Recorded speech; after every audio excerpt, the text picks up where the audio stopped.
When I was young, I was really passionate about sports, so I decided to join the local diving team.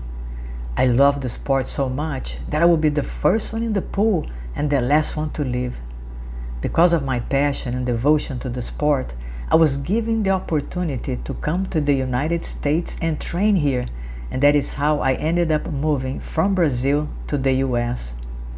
Shortly after I finished my diving career and was living a normal life of working, paying bills, being responsible for myself, I experienced one of the scariest situations of my life up to that point.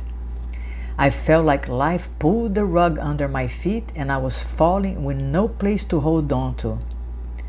It started when the engine of my car blew up and I didn't have money to replace it or buy a new car. I had to let go of my job since I could no longer drive there. On top of that, I sent an application by mail to renew my visa and somehow it got lost on the mail and I became temporarily illegal with no car and no job.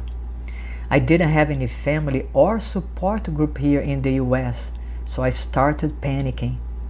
I went to the beach one day to try to meditate and calm down, but I just couldn't.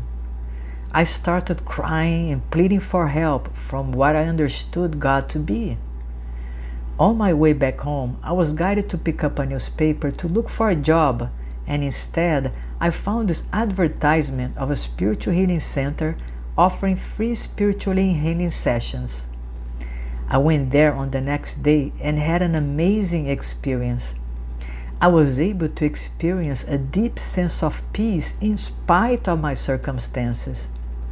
It felt like at that moment I was taking a vacation from my problems, and I remember looking out at the window during the session thinking how could it be possible for me to be at peace.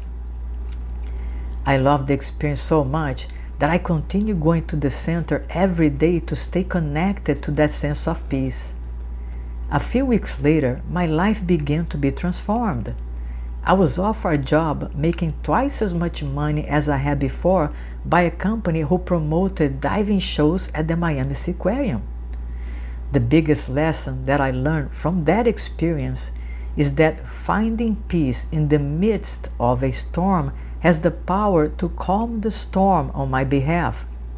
So the deep peace that I felt within eventually translated itself into the harmonies of my life. Now, just because I learned this very important lesson, it did not keep me from experiencing more storms in my life. But with each storm, I was able to learn a new lesson and grow from it. The two most important lessons that I learned are these. Heaven or hell are but two different states of mind, and depending on where I choose to put the focus of my attention at and spend time with, so will be my experience in life. Many people are tempted to believe that when certain conditions out there change, then they will be at peace.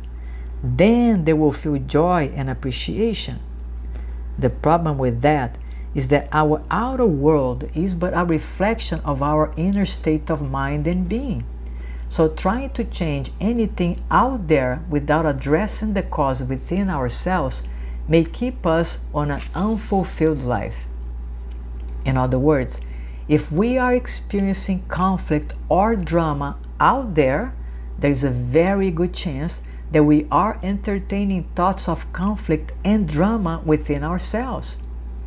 If we are experiencing lack and limitation out there is a good chance that we are entertaining thoughts and beliefs in lack and limitation within ourselves as well.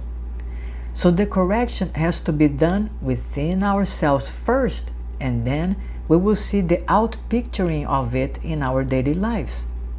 In other words, before we are able to experience any measure of heaven on earth in our lives out there, we must first experience it within ourselves. One of the ways that we can do that is by focusing on what's right with our lives, what's right with the people whom we relate with, and what's right with ourselves. making sure that we stop entertaining thoughts of conflict, drama, judgment, criticism, and so on. Our thoughts determine how we feel, and our feelings produce specific vibrations that will attract to us events that will match that vibration. So we need to make sure we keep our vibration high by dwelling on thoughts that makes us feel good about ourselves and inspire us to move forward and fulfill our purpose and passion in life. The second lesson that I learned, which could be a shortcut to the experience of heaven on earth, is the awareness that the most important ingredient in the experience of heaven here and now is the presence of love. I learned from the book The Way of Mastery that we will experience our greatest sense of joy not when we are loved by one specific person or a specific group of people, but when we learn the art of loving everyone and everything. In other words, the love that I send out not only comes back to me multiplied, but it uplifts me into the experience of heaven here and now.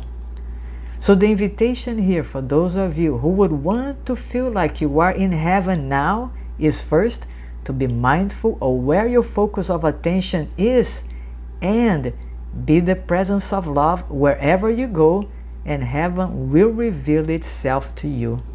Thank you.